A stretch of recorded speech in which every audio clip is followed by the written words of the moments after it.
राना साहब क्या समझते हैं सबसे पहले कहां की खबर आएगी, बलूचिस्तान की, सिंध की या वफाक की? सबसे पहले आएगी बलूचिस्तान की, जहां से खामोशी अभी, जहाँ से खामोशी है, क्योंकि वहाँ पे हुक्म चाह चुका है। उसके बाद आएगी सिंध की, और वफाक का फ़ैसला हो चुका है। ये सियासी जमातें आपस में बैठ के कहा नहीं, अब सियासी जमातों को असल ख़तरा ये है यसर कि फ़ैसला हमारे बगैर हो गया। अब ख़तरा ये है, ये जो बार बार एक बात कह रहे हैं ना, बार बार एक ही बात कि हमने सियासी वज़ीर आज़म लाना, निगरान वज़ीर आज़म सियासी लाना। अच्छा, आपस की बात, इसके पीछे क्या सोच है, यानी डर क्या है? कोई ब्यूरोक्रेट लाने की बजाय कोई सियासतदान लेके आना, क्या उन्हें डर क्या है? उन्हें डर यह है कि अगर हम अपना बंदा लाएंगे तो शायद इलेक्शन टाइम पे हो जाएंगे, हमारा बंदा नहीं होगा तो शायद इलेक्शन टाइम पे ना हो। तो सारे सियासतदान अपने बंदे हैं भाई? नहीं, सियासतदान तो आ ही नहीं रहा वज़ीर आज़म, किसने कह दिया आपको? मैं वैसे बात कर रहा हूँ ना, अगर वो सियासतदान सोचते हैं, फर्ज कर लें कोई सियासतदान आ गया, तो क्या सारे सियासतदान उनकी तरफ? नहीं, कोई भी नहीं है, पागल है, पागलपन है ये सारा, ये पागलपन है, ये ऐसा नहीं होता यासर साहब। अभी तो अब देखते तो जाएँ, ज़रा तमाशा तो देखिए, अभी तो बहुत कुछ होने वाला है। आज जमात इस्लामी ने भी नई हल्का बंदियों की बात कर दी है, नई मरदमशुमारी की बात कर दी है। आप MQM ने नई मरदमशुमारी हल्का बंदियों की बात कर दी है। तरीके से इस्तेहकाम पाकिस्तान ने ये बात कह दी है। अभी आप चंद दिन ठहर जाएँ, बाप पार्टी ये बात कह देगी। किधर जा रहे हैं आप? ये इलेक्शन इतनी आसानी से हो जाएगा? अगर इलेक्शन इतनी आसानी से होना होता तो आज कोई एक सियासतदान, कोई एक इन जमातों में मौजूद कोई एक सियासतदान ये कह देता जनाब इलेक्शन की तारीख ये है। और इन्होंने तो अपने हाथ काट के चीफ इलेक्शन कमीशन को दे दिए हैं। ये तो अब ये भी नहीं कह सकते कि जनाब सदर पाकिस्तान साहब आप तारीख का अनाउंसमेंट कर दें। अब तो ये भी नहीं कह सकते जनाब हम असम्बली में से कोई बात कर लेते हैं जनाब के ये इस तारीख को इलेक्शन करवा दें। अब तो इनके पास इख्तियार क्या है? आज 22 तारीख हो गई, कल 23 तारीख है, 9 और 10 मुहर्रम को वैसे ही कुछ नहीं होना। उसके बाद आप चले जाएं आगे, इतवार आ जाएगी। इतवार के बाद जब दिन चलेगा, अगला दिन आएगा, तो इनके पास उतना टाइम नहीं। आप गौर करें ना, शहबाज शरीफ साहब एक दिन में 4-4, 5-5 इफ्तिताह कर रहे हैं। आप गौर करें, शहबाज शरीफ साहब पूरी अपनी कैंपेन चला रहे हैं, 1 घंटे से ज्यादा। सर बड़ा फटा भर चुका है अंदर की, आपको खबर दूं मैं। क्या? पीपल्स पार्टी कह रही है कि जनाब हमारे साथ आप हाथ कर गए हैं। वो कैसे? पीपल्स पार्टी कह रही है जनाब आप तो इलेक्शन कैंपेन कर रहे हैं, आप पंजाब को मजबूत करने के लिए, अपने हाथ मजबूत करने के लिए दर वहां पे प्रोजेक्ट जो है उनके इफ्तिताह कर रहे हैं। हमारे लोग जो हैं वो बिल्कुल साइड खुटे लेने लगते जा रहे हैं। बड़ी तारीफ की है उन्होंने, मोहसिन नकवी साहब की। उन्होंने कहा जी ये मुझे भी पीछे छोड़ दिया, मोहसिन स्पीड से आगे निकले हुए हैं। देखिए मोहसिन नकवी का लोग जो मर्जी कहें, एक चीज़ तो है, उस शख्स ने काम किया है। मैंने उसको सड़कों पे देखा है, अस्पतालों में देखा है, जो मर्जी किसको ये इख्तलाफ हो सकता है किसी को, लेकिन मैंने उस शख्स को एक पल भी आराम से बैठते नहीं देखा, काम करते देखा। लेकिन मैं कहूँगा कि शहबाज शरीफ साहब फिर आप हो जाए अब रिटायर। अब आपका मुतबादल आ गया है तो आप रिटायर हो जाएं। वैसे भी आपको आपके भाई ने रिटायर कर देना है। मैं आपको ठीक कह रहा हूँ, मेरी बातें बड़ी तकलीफ दे होती हैं, लेकिन ये आप देख लीजिएगा। मुझे आज एक फ़ोन आया। दुबई में क्या चल रहा है? मुझे आज एक फ़ोन आया एक बड़े सीनियर सहाफ़ी का। उसने कहा यार आप क्यों ऐसी बातें कहती हैं? वो बड़े नाराज़ होते हैं। मैंने कहा जी मैंने कोई गलत बात की? मैंने कहा बिजली की कीमत बढ़ी, कहता ही बढ़ गई। मैं कहा लोगों को रोटी मिल रही है, कहते नहीं मिल रही। मैं कहा लोगों को अद्वियात मिल रही है, मैं कहते नहीं मिल रही। तो मैं कहा मैं TV पे बैठ के क्या कहूँ कि जनाब हर घर में पराठे पक रहे हैं, जनाब बिजली मुफ्त हो गई है, जनाब हर घर में मेडिसिन फ्री जा रही है, जनाब मियाँ साहब ने लहरा बहरा कर देती हैं, जनाब जो शहद की नहरें हैं वो गरीबों के घरों तक पहुंच गई हैं। मैं कहा ये कहना शुरू कर दूं? मैं कहा नहीं ये तो है ही नहीं। तो मैं कहा यार फिर अगर सच बोलने से कोई नाराज होता है तो हम किस तरह झूठ बोलेंगे? सच बोलने दें हमें सच। बात यह है कि हालात किसी और तरफ जा रहे हैं। अब रफ्ता रफ्ता इस सच की भी अहमियत नहीं रहेगी वैसे राना साहब। ये अफसोस का मकाम है हमारे लिए। पहले ऐसा हुआ करता था कि कोई एक खबर लगने का डर होता था, उस पर एक्शन होता था।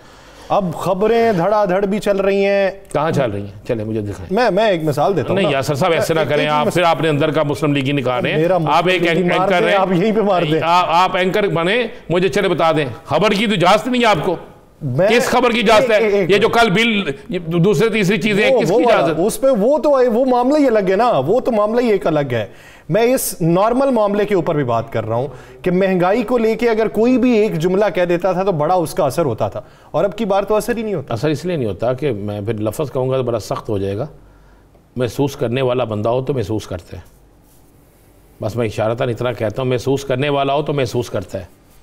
जब इंसान में, जब जिस शख्स को यही नहीं पता, जिस हुकूमत को, कि लोग भूख से मर रहे हैं और आप अरबों रुपए की गाड़ियाँ दे रहे हैं, लोग भूख से मर रहे हैं और आपके इवेंट्स पे करोड़ों रुपए खर्च हो रहे हैं, लोग भूख से मर रहे हैं और आप अपने लोगों को नवाजने के लिए अरबों रुपए के फंड्स दे रहे हैं जो लगने हैं या नहीं लगने, लोग भूख से मर रहे हैं और आप करप्शन की खुली इजाज़त दे रहे हैं। आज ऑडिट रिपोर्ट देखी है ना आपने, किस तरह सोलर में मनी लॉन्ड्रिंग हुई है, देखिए आपने, सुना है ना, ये मैं तो नहीं कह रहा, ये बाकी चीज़ें जो कैसे होती हैं आप ज़रा गौर तो करें। आप कह रहे हैं कि जनाब खबर असर होगा, असर किस तरह हो, असर उस पर होता है जो असर ले, जो असर नहीं लेगा उस पर असर नहीं होगा। आप असर उस पर लेते हैं ना। आप बच्चा भी घर में एक हो ना जिसको पता हो कि मेरे बाप ने मुझे डांटना है और इस डांट के डर से वो गलत काम नहीं करेगा। जब एक ज़िद्दी बन जाए या एक बेशरम बन जाए बच्चा, मैं बच्चे की बात कर रहा हूँ, आप इसको हुकूमत की तरफ मत ले जाइएगा, बन जाए कि जनाब मुझे डांटेंगे, मैंने थोड़ी लेके जाने वाले खुद ही ले मुझे डांटेंगे। तो देखें, इस हुकूमत वो जो आवाम का ख्याल करे। आज ये गाड़ियों की जगह आप एम्बुलेंस ले लेते, आप अस्पतालों में मेडिसिन दे देते, आप स्कूलों में किताबें दे देते, आप गरीब लोगों को कम से कम इतने पैसे दे देते कि वो अपना कारोबार कर सकते, छोटा मोटा काम कर सकते। आप मुझे आज एशिया की, बल्कि पाकिस्तान की सबसे, एशिया की छोड़ दें, सबसे बड़ी फ्रूट मंडी ये है लाहौर वाली जो है, आप इसके अंदर दाखिल होकर दिखा दें मुझे। बारिश के बाद, बारिश के अलावा मुझे दाखिल होकर दिखा दें। वो क्यों? ठीक है, गंदगी, कीचड़ क्या नहीं है। आप जिस लाहौर शहर में रहते हैं वहां की सड़कों से गुजरना आपके लिए महाल हो गया। आप बिजली के बिल आने दें, 1 जुलाई से कर दिया ना लागू इन्होंने, आने दें बिल, मुझे जरा लोगों को देखने दें। ये राना साहब, मैं शहबाज शरीफ साहब का सिर्फ उनके इकदाम का कायल हूँ। ये सड़कें बनाना, लैपटॉप देना, ये इधर उधर के काम, ये सब से कतई नज़र जो दानिश स्कूल का उन्होंने प्रोजेक्ट का आगाज़ किया था वो बहुत बेहतरीन था और हमने वो बच्चे भी देखे कि किस तरीके से उनको गांव से लाया जाता था। आज दानिश स्कूल की एक बच्ची जो थी उसने तालीम हासिल की, फिर PhD कर ली और आज उन्होंने उसे नौकरी दे दी। ये इकदाम जो काबिल सताइश है, गर्दाना जाना चाहिए। लेकिन आज वो एक जुमला कह गए, उन्होंने कहा जी 190 मिलियन पाउंड से पाकिस्तान तहरीक इंसाफ ने दानिश स्कूल बनाए होते ना तो मैं सलाम पेश करता। तो जवाब ये है कि वो कादर यूनिवर्सिटी जो है वो पढ़ने लिखने की जगह नहीं। बात यह है कि ये जवाब दें कि वो जो 190 मिलियन पाउंड की ये बात कर रहे हैं वो कहाँ पे लगे हैं? वही तो बात मैं कर रहा हूँ कि कादर यूनिवर्सिटी, तो आपका अब्दुल कादर यूनिवर्सिटी जो है वो फ्री एजुकेशन है। ऐसी यूनिवर्सिटी जहाँ पे सीरत रसूल पाक सल्लल्लाहु अलैहि वसल्लम पे दर्स दिया जाता है, सीरत नबी सल्लल्लाहु अलैहि वसल्लम पे दर्स दिया जाता है, जहाँ पर जो यूनिवर्सिटी है इस हवाले से कि हमारे नौजवान को पता चले कि हम कौन सी उम्मत है, हमने क्या करना है। ये लेकिन मुझे एक बात, बहुत अच्छा काम है दानिश स्कूल, मैं कहना बहुत अच्छा है। पाकिस्तान के 15 लाख बच्चे पढ़ चुके होंगे, 20 लाख पढ़ चुके होंगे। बाकी बच्चों के लिए क्या है? बाकी बच्चों के लिए कौन सोचेगा? क्या इस स्कूल से परे सारे बच्चों को आप नौकरी दे रहे हैं? मुमकिन नहीं। तो फिर मुमकिन नहीं तो फिर मुझे बताए ना, फिर क्या है? मुझे स्ट्रक्चर ही ऐसा नहीं। मियाँ साहब, आप वजीर आजम पाकिस्तान है, वजीर आजम दानिश स्कूल नहीं है। आप वजीर आजम पाकिस्तान है। आपको बलोचिस्तान के, आपको सिंध के, आपको KPK के हर बच्चे का सोचना होगा। जहां आप ठीक काम करते हैं हम आपको सलूट करते हैं, जहां हुकूमत गलत काम करेगी उस पर हम बोलेंगे। हम इसलिए बोलेंगे कि भाई लोगों को बाहर निकल, आपने ये 15-20 शॉर्ट सुनाए लोगों के, किसी एक शख्स ने यह बात की है कि जनाब बिल्कुल ठीक जा रहा है? किसी एक शख्स ने कहा कि मेरे घर में 3 वक्त की रोटी है, मेरे घर में 2 वक्त की रोटी है? किसी एक शख्स ने यह कहा है कि मेरा बच्चा रात को सुख की नींद सो रहा है, मेरे बच्चे को रात को दूध मिल रहा है, मैं बीमारी में किसी अस्पताल में जाता हूं तो मुझे फ्री मेडिसिन मिलती है? किसी एक ने कहा है? नहीं कहा।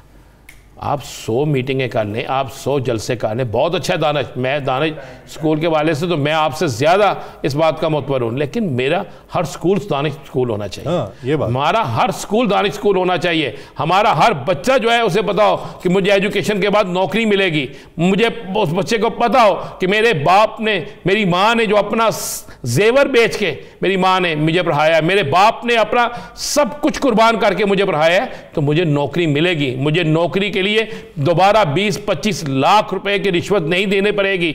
मेरी जगह किसी अफसर का बेटा बगैर मेरिट के आके नहीं बैठेगा। मुझे पाकिस्तान से बाहर जाकर नौकरी नहीं, मुझे पाकिस्तान के अंदर खिदमत करनी होगी।